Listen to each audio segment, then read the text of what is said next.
Sur cette vidéo, l'interpellation du capitaine du FC Zurich, Yassine Chikaoui. C'était en 2015 sur la Bahnhofstrasse. Les policiers l'avaient pris pour un pickpocket. Une situation loin d'être isolée en Suisse. Hervé, lui aussi, a vécu cela. Ils m'ont plaqué par terre, je me suis laissé faire, ils m'ont plaqué par terre, me menotter, me mettre des coups de coude, des coups de genoux, me gazer. Pourtant, je ne faisais aucune résistance. Monsieur Chu non plus n'a pas résisté. Il m'a sauté dessus, m'a plaqué au sol. Là-dessus, une fois qu'il m'a menotté, parce qu'il, brutalement, a appelé en plus les renforts. Donc ils étaient 3 pour cette intervention. Pour le footballeur, la situation s'est réglée à l'amiable, excuse à la clé grâce à l'appui du président du club. Mais pour Hervé Calati à Fribourg et Monsieur Chu à Lutry, l'affaire a pris une autre tournure. Ils ont porté plainte contre la police, faute d'avoir été entendus.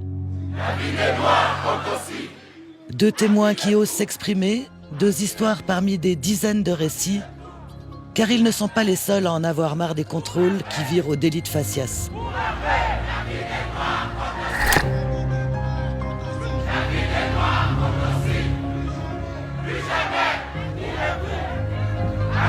Fin novembre 2016, la mort d'un Congolais dans une interpellation à B, puis l'arrestation musclée de Claudio, un Cap-Verdien à Lausanne, provoque la colère.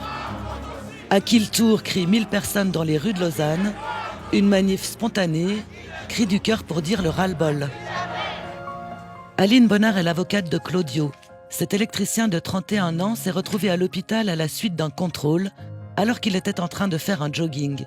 Blessure à coups de matraque, plaie ouverte jusqu'à l'os sur une jambe, 1 mois d'arrêt de travail pour avoir été pris à tort pour un dealer. Tant qu'on n'a pas vécu ce type de situation, je pense qu'on a de la peine à s'imaginer ce qui se passe. Mais il faut quand même juste se représenter ce que ça représente, un contrôle policier qui tourne mal. J'entends, vous pouvez vous retrouver avec 5, 6, 7 policiers qui vous tombent dessus physiquement, vous vous retrouvez menotté, la tête contre le trottoir, puis soulevé par les 2 épaules, mis dans un fourgon, amené à l'hôtel de police ou dans un des lieux de la gendarmerie ou des polices cantonales. On vous prend vos empreintes, vous soufflez dans un éthylomètre, on vous fouille vos poches, on regarde votre téléphone, on vous passe à l'identiscan, on vérifie si on ne trouve pas votre nom sous X mandat d'arrêt. J'entends quand vous n'avez rien fait, puis que vous alliez simplement faire une balade en vélo, à pied, faire votre jogging, c'est assez traumatisant. C'est pas une expérience anodine. C'est ce qui est arrivé à Hervé dans le canton de Fribourg. Cet employé de la Migros était pourtant devant chez lui. Il allait faire ses courses. Ça vous était déjà arrivé, un contrôle comme ça? Des contrôles, oui, j'ai eu des contrôles, mais à l'extrême comme ça, non. Me faire ridiculiser comme ça, me faire humilier devant les gens. J'ai 2-3 voisins qui me saluent plus. Oui, des gens qui me saluaient quand je partais, quand je marchais. J'allais garer ma voiture à la gare. Aujourd'hui, il n'y a plus personne qui me salue parce qu'ils se sont dit, voilà encore un autre dealer qui vient dans notre quartier. Ça vous inquiète, ce climat? Alors moi, ça m'inquiète, pas forcément tellement comme avocate, mais ça m'inquiète comme citoyen et comme contribuable. Ça m'inquiète d'équiper des gens d'armes, de moyens de contrainte, alors que parfois, semble-t-il, ils n'en sont pas dignes. Et puis, ça m'inquiète que tout le monde ne puisse pas se sentir protégé de la même façon par les autorités policières, que quelqu'un qui n'a rien à se reprocher, juste parce qu'il est africain, vraisemblablement, la plupart du temps, ne puisse pas aller faire son jogging dans certains quartiers, se disent « il ne faut pas que je mette une veste à capuche », parce que je pense que c'est ça la réalité. Alors que moi, comme femme blanche, je pense que je peux aller me promener dans n'importe quel quartier et que je peux mettre toutes les vestes à capuche que je veux, il m'arrivera rien du tout. Car pour éviter les contrôles et limiter les dégâts, chacun développe sa propre stratégie. J'ai une petite anecdote. J'ai une Audi, une S3. Je me fais contrôler tous les jours. Vous imaginez que je travaille à 10 minutes de chez moi? Pendant une semaine, je me fais contrôler 4 fois, et souvent par les mêmes policiers. Alors, ce que j'ai fait, j'ai dû m'acheter une petite voiture, excusez-moi du terme, une petite merde, pour qu'on arrête de me contrôler. Garde!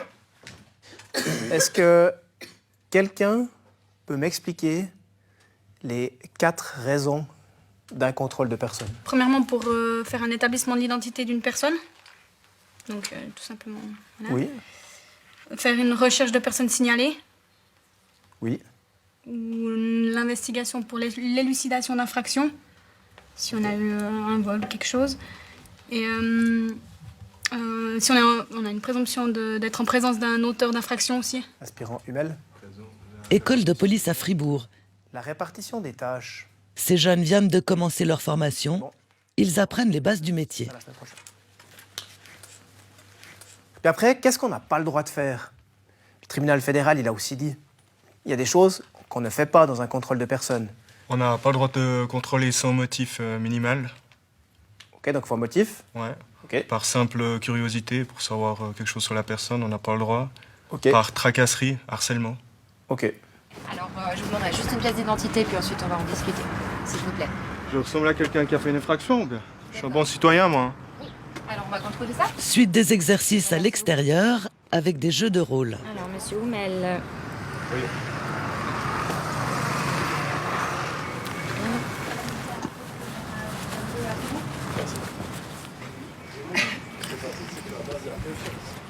Effectivement, j'ai bien aimé les aspects tactiques. Alors, il y a juste vers la fenêtre, là, éviter absolument de mettre quelqu'un contre une fenêtre, quoi. Maintenant, peut-être expliquer plus les choses. Comment on réagit si un individu il dit « je ressemble à une ethnie particulière, c'est pour ça que vous me contrôlez », qu'est-ce que je réponds? Alors, aspirant de Gasser, vu que vous avez eu le cas. Présente, j'ai répondu la raison réelle pour laquelle on est là. Ce qui est important, c'est effectivement pas le contrôler sous des préjugés, mais en respectant les critères de base du contrôle de personne. C'est pour cette raison-là... Mais pour Hervé, ça ne s'est pas passé comme ça. D'accord. Aucune explication selon lui et un comportement brutal. Alors il a décidé de porter plainte. C'est très difficile de porter plainte parce qu'on se dit, on va quand même se battre contre l'État. On se dit qu'au fond, ça ne va pas aboutir à quelque chose. Mais on le fait parce que on se sent blessé.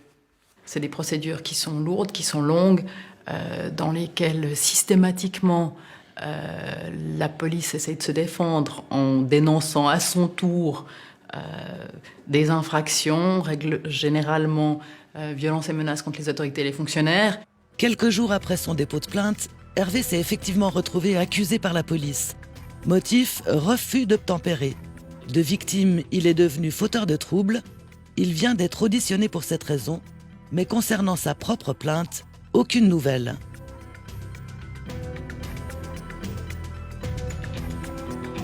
Le commandant de la police de Fribourg ne veut pas entrer en matière sur un cas en cours, mais à l'entendre, le profilage racial n'est pas un problème majeur.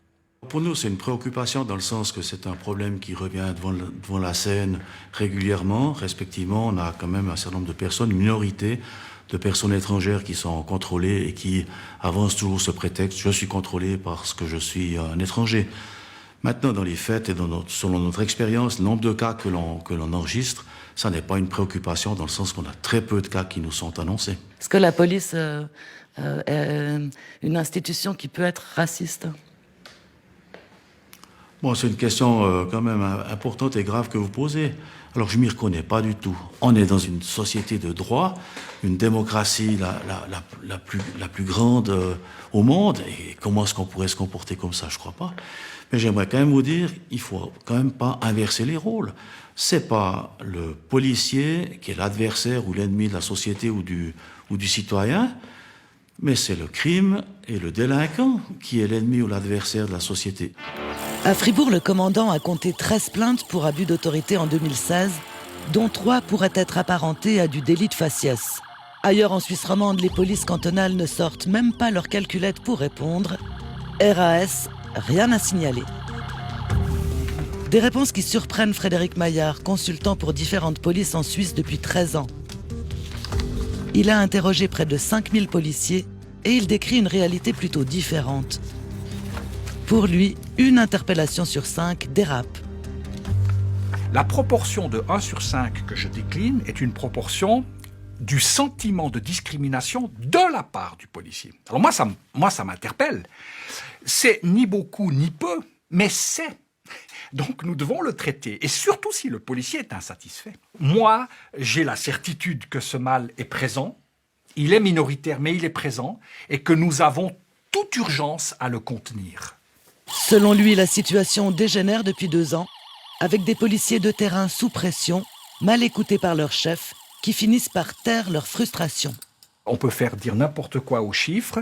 Ils sont retenus à l'intérieur de plusieurs corporations, de l'aveu même des cadres qui sont chargés de les traiter. Ils me disent, je trie les chiffres que je donne plus loin ou plus haut. Et s'agissant des plaintes, eh bien, vous vous imaginez ce que ça veut dire pour une personne qui a le sentiment d'avoir été abusée, verbalement ou physiquement, de déposer plainte face à l'institution honorable, en plus, en Suisse. Ok, est-ce que vous connaissez ce terme-là? Racial profiling, ou bien en bon français, le profilage racial. Ici, c'est un bandeau qui provient du Québec, où le thème est beaucoup plus... Retour à Fribourg pour un autre cours précisément sur le sujet. Bon, c'est une chose que de nommer le phénomène. Mais maintenant, qu'est-ce qu'on peut faire dans la pratique quotidienne du métier pour éviter de sombrer, ou en tout cas d'aller dans le sens de faire du profilage racial ou d'utiliser n'importe quel autre style de préjugés. Si on est conscient de nos préjugés, on peut essayer de travailler dessus pour justement essayer de ne pas tomber dedans, mais de les contrer. Il y a peut-être des préjugés qui pourront nous aider.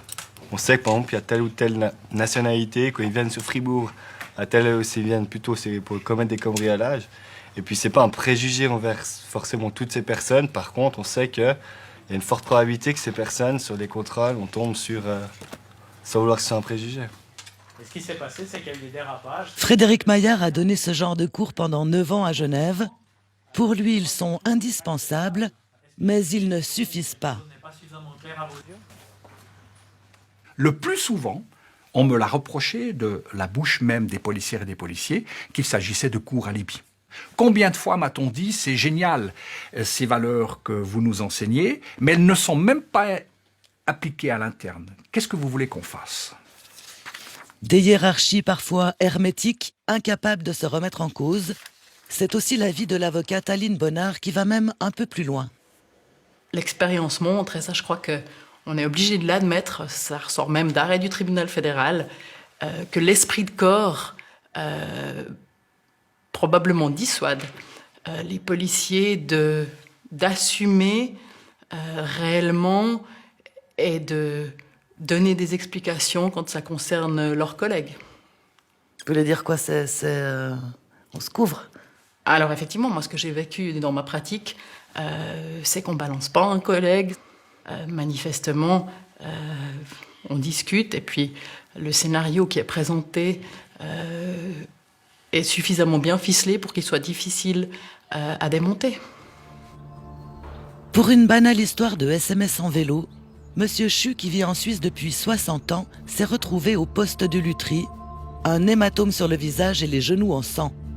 Malgré cela, avant de rencontrer la hiérarchie, cet ancien restaurateur ne pensait même pas porter plainte. J'attendais simplement au moins un peu de compassion et peut-être même pas des excuses, mais qu'on essaye au moins de prendre en compte ce que j'avais à dire. Eh bien, de rien du tout, on m'a simplement dit il faut sortir de votre contexte émotionnel. Et je lui ai dit, mais c'est pas vous, monsieur le commandant, qui étiez agressé. Monsieur Chu a fini par porter plainte. 18 mois plus tard, il est toujours empêtré dans une affaire qui a pris des proportions qui le dépassent. C'est carrément une omerta. On a voulu un petit peu étouffer cette affaire en disant... Bon, moi je compare toujours, c'est une partie de poker menteur en attendant que l'un se couche, voyez. Vous avez des affaires banales comme celle-là qui peut durer 2, 3, 5 ans. Peut-être on attend que je sois plus là. Ça, il y aura plus de combat faute de combattants.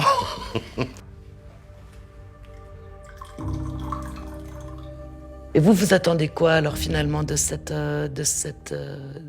plainte que vous avez déposée?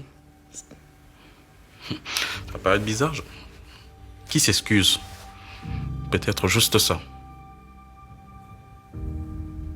Qui s'excuse? Vous voulez quoi aujourd'hui?